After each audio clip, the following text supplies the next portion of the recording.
Hey guys, welcome to Tarans Toyroom at the Endgames. Tonight we are doing an unboxing of the Icons of the Realms Tomb of Annihilation blind boxes. I also brought in some backup.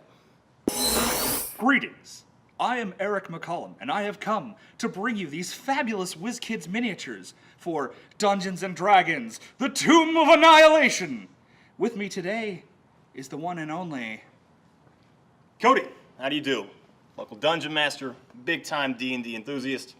If you are unfamiliar with Tomb of Horrors, know only it is a merger, a brutal merger, of the classic Tomb of Horrors module and the jungles of Chult. You came here to see minis get unboxed. We're here to unbox them. Without any further ado,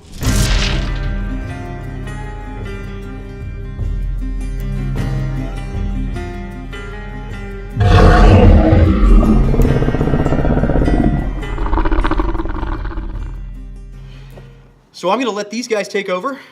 You guys have fun. And good luck, gentlemen. Thanks. Would you do the honors? absolutely. All right, so this set contains a total of 44 miniatures. Each box contains 4 randomized minis.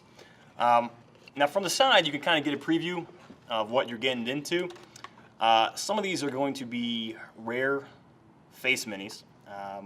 Among these are Minsk and Boo, you might know from Baldur's Gate, Artist Cimber from the Ring of Winter, and our very own Asirorak, the Lich from Tomb of Horrors. We don't know what our rarities are at this point in time, but I would imagine it's probably going to be characters like that. Other things we'll see in here are going to be more your run-of-the-mill monster types. An exception on this side is Ross Nasi. He is a villain, well, more like an anti-hero from the book Ring of Winter. He's an inhabitant of Chult. He was blessed with sacred powers by his god, Uptown, and I think we're seeing him here after the Spell Plague, if you're keeping up with the timelines in D&D at all. Eric, how we doing, bud? You got this box open over here? I am more than ready to begin. Let's see what we got. I'd like to build up sort of the anticipation by starting with some of the smaller guys, and then we'll go into the bigger guy that you get in every box. Good call. So, perfectly in sync with the lore of Chult, we have our first miniature of Velociraptor. Now, each miniature comes stamped with a number and the name of the creature so that you know what you need to look up in the monster manual. Raptors and various other types of dinosaurs exist alongside humans, Flintstone style, on the island of Chult.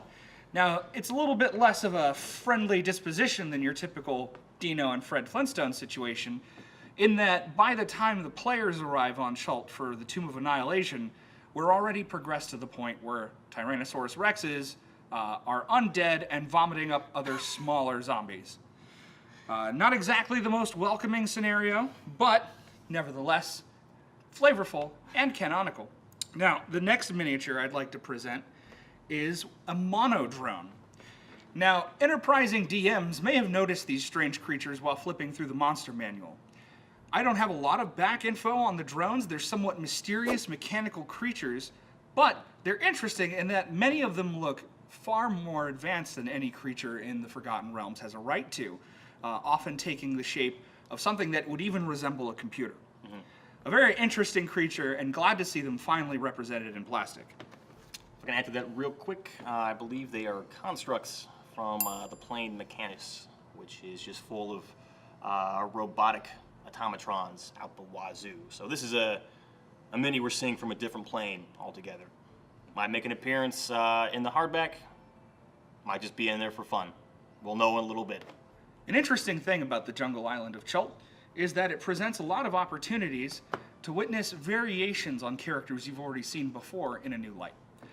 One example being this Batiri Goblin. This goblin takes the form of a rather shamanistic and feral creature wearing a Cubone-style dragon skull on its head, or dinosaur skull in this case, but it's still a goblin. Fortunately, it will probably still have the same tricks available to it. The next creature we have seems to be some sort of a cross between a leopard and a gorgon. It's called a Camo Den, and it is a jungle cat with a number of different snake-like appendages coming out of its neck. That's pretty cool. I'm already being shown a lot of new stuff from the set that I'm not already aware of. That's exciting. All right, and first mini up out of my first box is an Ultraloth. Now these are definitely not native to the jungles of Chult, so that leads me to believe they are going to have something to do with the tomb portion of the game, with a lot of the underground dungeoneering, a lot of whatever a Sirarak is tied to. Definitely big bad evil guys you're not going to find on a waltz. After that, we have a werebear. A classic monster, a combination of a bear and a werewolf. Big old humanoid. He has an axe here. Very articulate here with different joints for his legs, arm, and head, it looks like. Plenty of hair as well. This too seems kind of off-model for the jungle, so we might see him farther down. And this is a guy you're definitely going to find in a dungeon next to a lich. This is a skeleton tea. This is a classic D&D monster. They are not your daddy's skeleton. They're going to be a lot more fierce. They're going to be bolstered by quite a bit more magic. Wait a minute, what's the difference between a skeleton and a skeleton key? Well, Eric, if I knew that, I probably would have led with it. I can't remember. I think like their heads do something. I can look it up. Do you just like want to get a Monsters Manual? Yeah, we can get a monster manual. We'll be right back. So we're going back and redoing the skeleton key because I can't remember the definitive thing that they do with their stupid hats. We're gonna learn. What? Skeleton, Minotaur skeleton, Warhorse skeleton, and Slotty. Yeah, not in here either, so whatever. And last from our box is this bad boy. Gigantic Mantrap. Now this is definitely in line with the environment of the jungle itself. And going back to the original Jungles of Chult module, a lot of the challenges that the players faced weren't monsters necessarily, but man-eating plants and vines that were actually snakes of some kind. And the environment itself took a toll. So we're definitely going to be seeing some of that with a creature like this. So moving on to the next box, I've picked up a couple new miniatures out of this one. First one that we can show you is the Sioux monster. Now this guy is some kind of wacky looking ape creature. It's got a tail, so I guess it's not an ape, I guess it's a monkey. But the top of it is missing all of its fur. So maybe it's some kind of weird undead creature. There's a lot of new stuff cropping up in this episode of Dungeons and Dragons. Now, if you remember, Tomb of Horrors took place a long, long time ago. Gary Gygax wrote that module as a tournament module for D&D. Tomb of Annihilation is the next one we're going to see a Sirarak appear in. Now, a Sirarak is the Lich Lord who has moved his base of operations from the Tomb of Horrors to the jungle island of Chult. In fact, a Sirarak is the miniature I'm hoping the most to get out of this set. What about you, Cody? It will be a race. That too will be my most coveted of minis for this entire set. Coming just ahead of Minsk and Boo. And those two just ahead of the immortal artist Simber. Well, I can't say that I have anything quite as impressive as those to show for right now, but I do have a follow-up in a nice fashion after my next box. So, as you recall, we just unboxed the Mono Drone, now his cousin, the Duo Drone. Possibly animated by some wizardly magics, these constructs have their own sort of hierarchy based on their technical capabilities. And as you can see, he looks precisely like a nerd. I wasn't gonna say it. Well, I just have one more miniature to show out of my second box, and that is an oldie but a goodie, and that is the zombie. Now, this particular one is fashioned after the jungle inhabitants of Chult.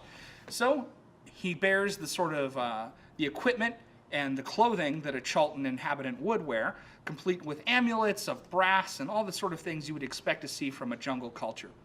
But he's also undead, likely raised by a Sirarak's foul necromantic magics.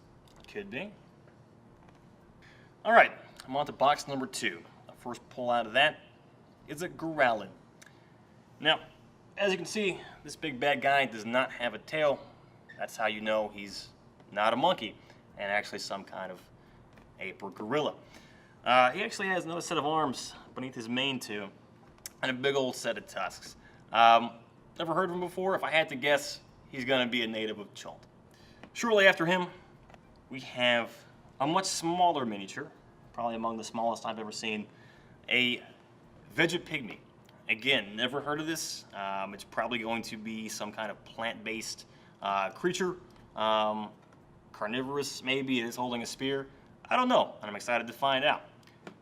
Lastly, after him, is our first face of the whole unboxing, a Kawasha. Now, this is a face character that I don't know or recognize. Maybe it's a new character for the Tomb of Annihilation.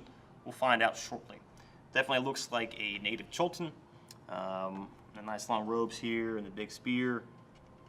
Kind of the shaved head and the skullet going on. I'm sure it's popular.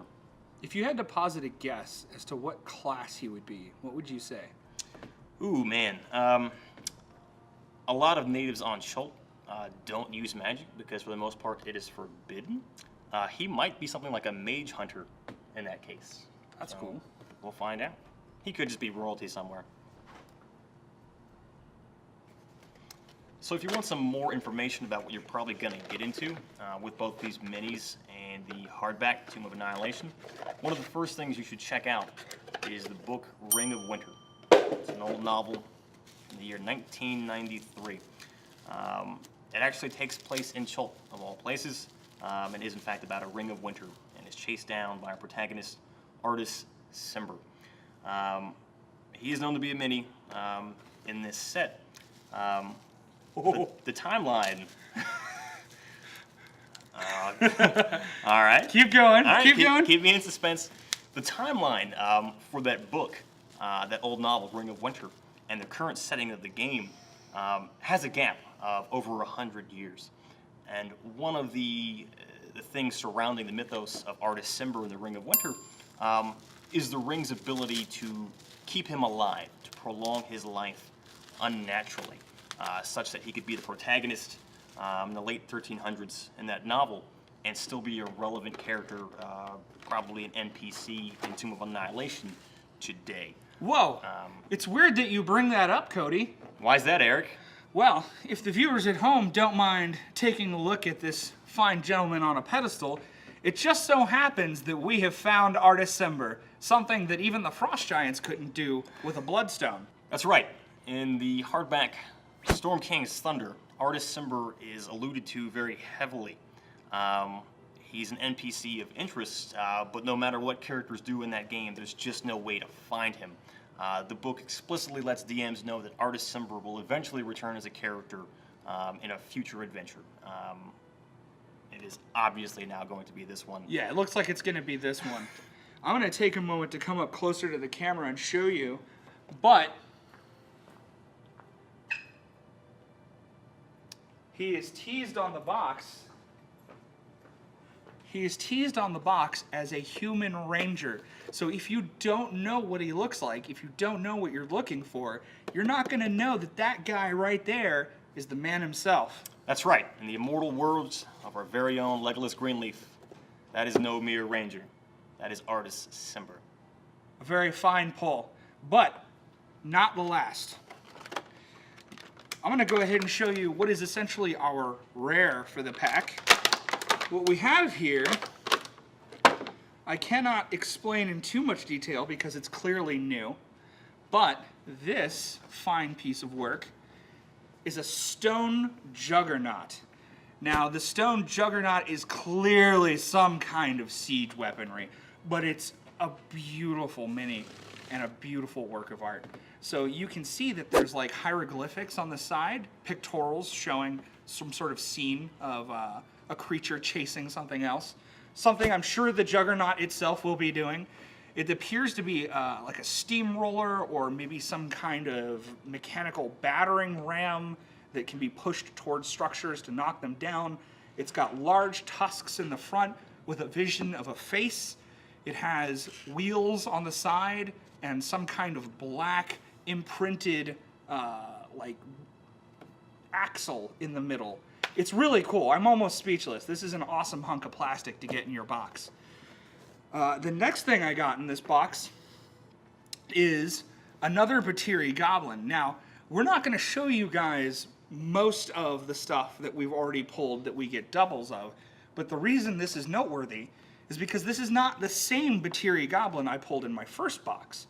An interesting thing that they're doing in these sets is adding little bits of variation to the minis so that you can have multiple goblins or multiple pirates and they don't all look the same, which is great if you're a DM because it especially helps you keep track of initiative and health totals when you're orchestrating a large combat.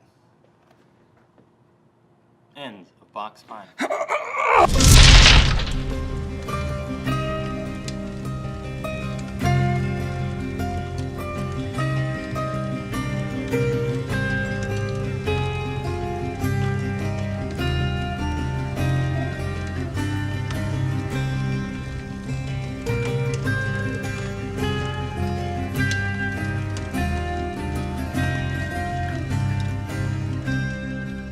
What have we not talked about so far that would be relevant to a person's experience for the first time in Chult?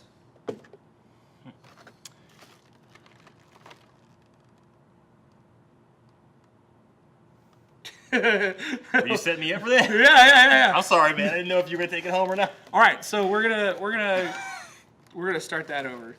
I'm gonna We're gonna replan that improv real quick. I'm gonna put this toothpaste back in the tube. Yes, and. You ready to roll? You gotta keep it together, dude. You gotta somewhat keep it together before we start. We'll be fine. Hey guys, welcome to Tarans Toyroom at the. Get out. Wait for the door to slam. Are we on. live? Yeah, Oh, we're live. All right. you're going. Well, let me double check everything. Oh my God, could you imagine? You know what? It's fine. We're good. It's not that big a deal. All right. Hold up. We're good. 1 second. The sad thing is, there's footage of that now. Yep. You can't undo this.